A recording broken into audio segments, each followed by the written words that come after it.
여러분 안녕하십니까? 뉴스데스크 강원입니다. 지난 2020년부터 정부는 매달 셋째 주 토요일을 청년의 날로 정해 기념하고 있습니다. 그런데 법이나 조례마다 또 지역마다 청년에 대한 규정이 다릅니다. 이유가 뭘까요? 김인성 기자입니다. 강릉시 의회에는 3명의 의원이 청년정책 연구 모임을 운영하고 있습니다. 여야 의원들이 한데 모여 정치가 아닌 정책을 논의하는 건데 강릉시 의회에서 가장 젊은 홍정환 의원도 이 모임에 참여하고 있습니다. 홍 의원은 법령과 조례, 지역에 따라 청년에 대한 정의가 달라 세세한 조율이 필요하다고 말합니다. 지자체마다 이 청년 연령이 굉장히 제각각입니다. 시대의 흐름에 맞게끔 뭐가 필요한 건지에 맞춰서 저희도 이런 행정적이라든지 조례가 좀 바뀌어야 되고 세분화돼야 되지 않나라는.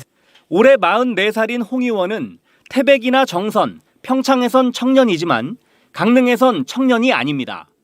또 중소기업에 취업을 할 땐 청년이 아니지만 동시에 청년 농업인이기도 합니다. 청년에 대한 규정이 다르기 때문입니다. 우리나라에서 일반적으로 청년은 지난해 2월부터 시행된 청년기본법에 따라 19세 이상 34세 이하인 사람을 말합니다. 하지만 청년고용촉진특별법엔 15세 이상 29세 이하, 중소기업 인력지원특별법엔 15세 이상 34세 이하로 규정돼 있습니다. 또 민주평화통일자문회의법 시행령엔 청년을 45세 이하인 사람으로 정의했습니다. 전통시장 및 상점가 육성을 위한 특별법 시행령엔 39세 이하, 고용보험법 시행령엔 15세 이상 34세 이하, 공공주택특별법 시행규칙엔 19세 이상 39세 이하가 청년입니다. 지역별로도 다 다릅니다.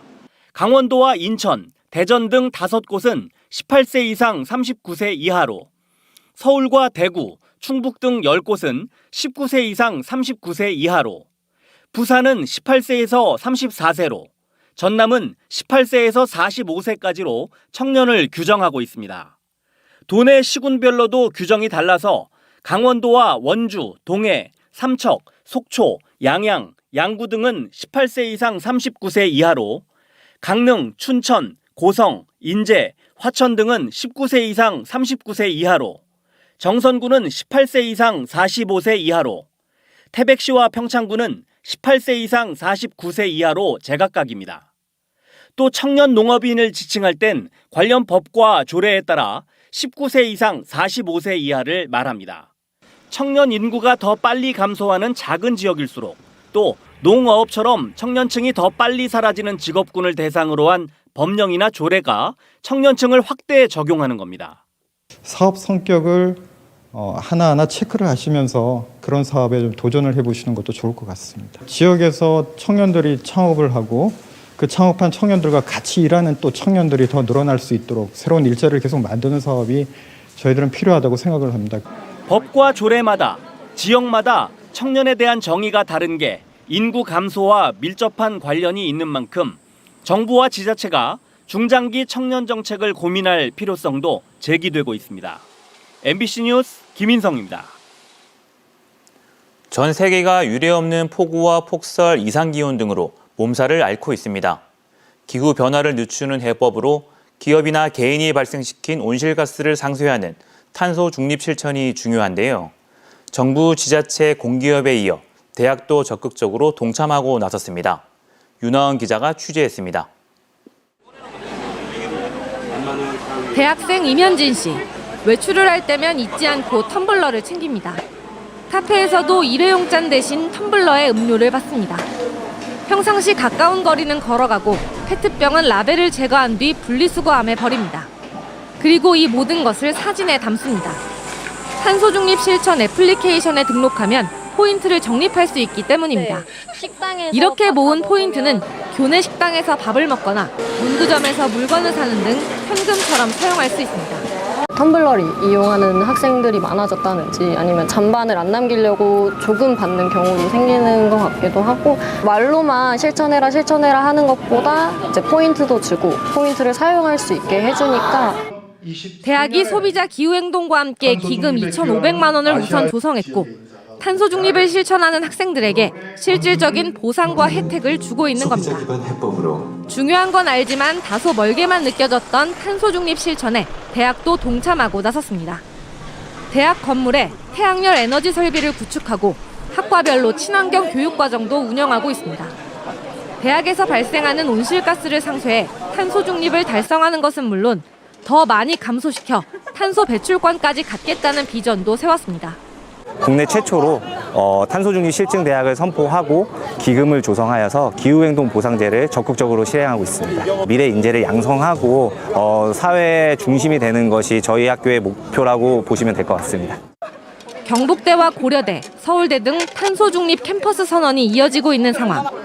학문의 전당인 대학들이 적극적으로 탄소 중립 실천에 나서면서 사회적 책임도 다하고 교육 효과도 얻을 수 있을 것으로 기대를 모으고 있습니다. MBC 뉴스 윤하은입니다. 2024학년도 수시 모집 전형이 모두 마감됐습니다. 강원대학교 경쟁률은 5.58대 1로 지난해보다 0.89포인트 떨어졌습니다. 캠퍼스별로는 춘천이 7.17대 1로 가장 높고 도계 캠퍼스가 4.95대 1, 삼척이 1.98대 1입니다. 춘천교대도 올해 5.77대 1로 지난해 7.37대 1보다 낮아졌습니다. 반면 한림대는 5.19대 1로 나타나 지난해보다 소폭 올랐습니다. 강원특별자치도가 내년 생활임금 시급을 11,415원으로 결정했습니다. 올해 생활임금보다 2.5% 인상됐고 고용노동부가 고시한 내년도 최저임금 시급 9,860원보다 1,555원 많습니다. 생활임금 적용 대상자는 강원도 본청과 직속기관, 출장소와 사업소 등에 근무하는 기간제 근로자로 한 달 209시간을 근무하면 238만 5천 원 정도의 급여를 받게 됩니다. 강원도는 최저임금 인상률과 강원도 소비자 물가지수 상승률 등을 고려했다고 밝혔습니다. 프로축구 강원FC가 K리그 1 4경기 만에 승리를 거두고 탈꼴찌에 성공했습니다. 강원은 어제 전주 월드컵 경기장에서 열린 전북 현대와의 원정 경기에서 전반 5분 선제골을 내준 뒤 가브리엘과 갈레고, 김대원이 잇따라 골을 넣으며 3대 1로 승리했습니다.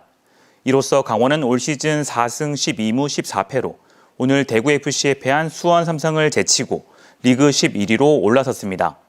피말리는 강등 경쟁을 펼치고 있는 강원은 오는 24일 일요일 오후 2시 강릉에서 인천 유나이티드와 리그 31차전을 치릅니다. 지난 15일 러시아 블라디보스토크를 출발한 8,000톤급 컨테이너선이 오늘 동해항에 입항해 국제 전기항로 시범 운항을 시작했습니다. 이번에 입항한 컨테이너선은 8,000톤급 최대 선적 700TEU, 길이 121m로 앞으로 2달간 월 3, 4항차씩 시범 운항합니다. 또 11월부터는 정기 주 1항차씩 블라디보스토크와 동해항 부산항을 오가는 경로로 운항하게 되며 동해항으로 우드 펠릿 2탄 등을 수입하고 중고차와 자동차 부품 등을 수출하는 정기적인 루트가 마련될 전망입니다. 제48회 정선 아리랑제와 제11회 세계 대한민국 아리랑 축전이 9만 명이 넘게 모이며 마무리됐습니다.